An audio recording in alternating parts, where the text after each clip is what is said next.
Hi, folks. It's Elaine Fraze, Farm Family Coach, coming to you from my farm near Boissevain, Manitoba, in southwestern Manitoba. Have this lovely rose still on my desk as a gift from my grandson to his granny. That's me. And he's only 4 years old, so I think that's lovely. Today's blog and video is an interesting one because it's entitled Grandma, Stop Hurting Your Farm Family's Transition. This is likely not something that you're anticipating hearing from me, but it comes as a result of spending time with an amazing lawyer named Katie Samples from Nebraska when I was there recently for the Women in Agriculture 40th anniversary. And it's come to mind, not just in this case, but in many cases, that grandmothers wanting to honor their husband's wishes aren't coming up to speed with their transition plan to help what the current reality is in 2025. So here are some of my suggestions that I would like you to take to heart. It's not my intent at all to disrespect honoring older generations and elders, but we also need to honor financial transparency and what works for the validity and viability and cash flow of a farm business. And again, there's lots of emotion involved and whatnot then as well. So my first point is educate mom, educate grandma and yourself as with farm financial literacy. What can the farm do and what can't they do? And Katie talked about a farm family where, the land was so inexpensive 40, 60, 80 years ago, but that of course is not the case today. And people just keep pushing the tax forward. So you need to understand what your tax efficiencies are and also whether or not the vision is to actually keep the farm intact. Be clear with mom or grandma how much income she needs to live at the level she needs. And for some grandmothers, this is a life estate, living in their house and having those expenses taken care of. But then if things change and she needs assisted living or long-term care, where are those funds going to come from?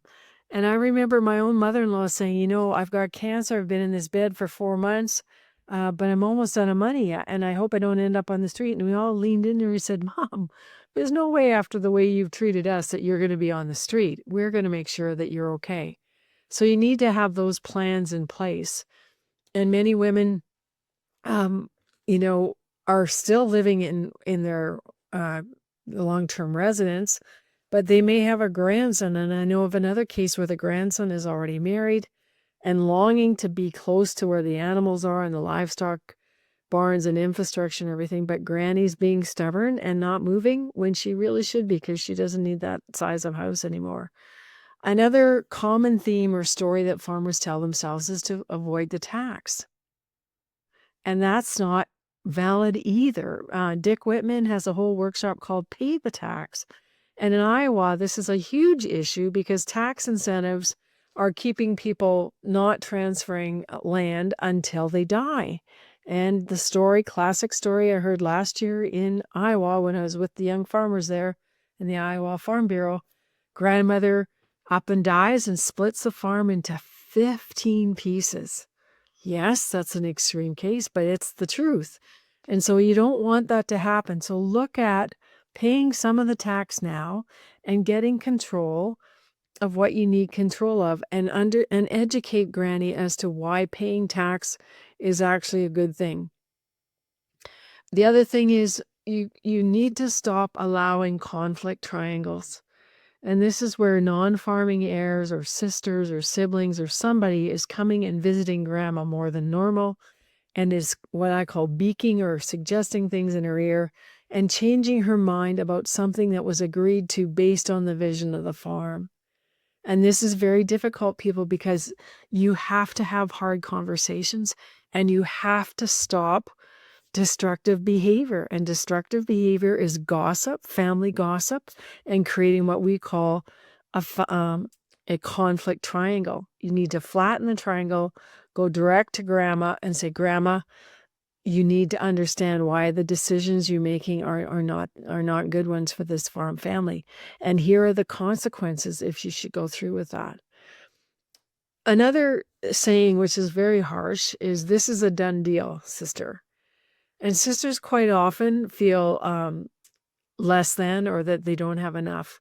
And I'll just grab a book that I've just been reading that you may find helpful in this vein, The Psychology of Money by Morgan Housel.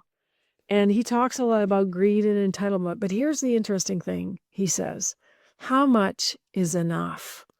And when sisters come back 5 years, 10 years later, the land's doubled in price in the last 5 years. We got gypped. You got what the deal was when you got it.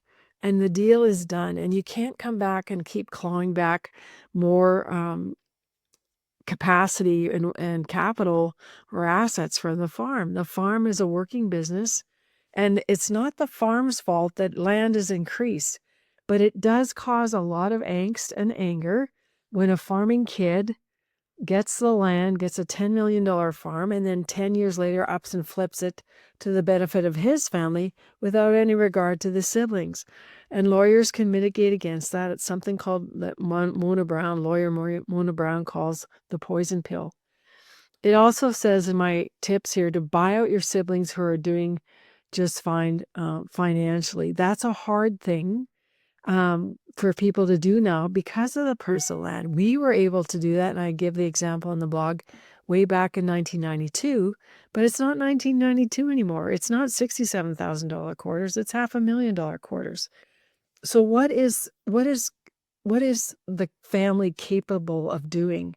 And again, what's the culture that you want? What do you believe to be true? How do you behave towards each other? And how do you make decisions? And what's the family going to look like after Granny's gone? And that, of course, is where the rub is that we don't want to hear. So again, use compounding on your side. Again, the psychology of money talks a lot about the time, opportunity of money, and the ability to use compounding and whatnot, but also to be content and to know that you have enough. And I have many, many young people who say, Elaine, I just want my parents to have a decent life and enjoy some of their hard labor and hard times and all the working that they've done over the last 40 years on the farm. And if grandma keeps hanging on to everything, then that just plugs everything up for the 60-year-olds, which plugs things up for the 40 years old, which plugs things up for the 20-year-olds. And so that's my intention is you need a farm management specialist to help you look at the cash flows and what's workable. You also need to stop procrastinating because just pushing it out, oh, we'll take care of it when Granny goes, might not be the best idea because Granny may have also dementia as she ages in place. And then when that happens, then you're really stuck because then you can't make new agreements. So I'm really, really encouraging you to stop procrastinating and choose to act. And many of you know that my speaking has been sponsored by 337.ca, the number 33, the word 7.ca. And I'd really like you to go there because there's a whole new solution for families in terms of cascading wealth that also takes into the account that many of you as farmers have invoice fatigue. You're tired of paying lawyers and accountants and advisors all kinds of large amounts of sums of money and not maybe seeing the kind of outcome that you'd hope for. So check them out as well and do a discovery call with them.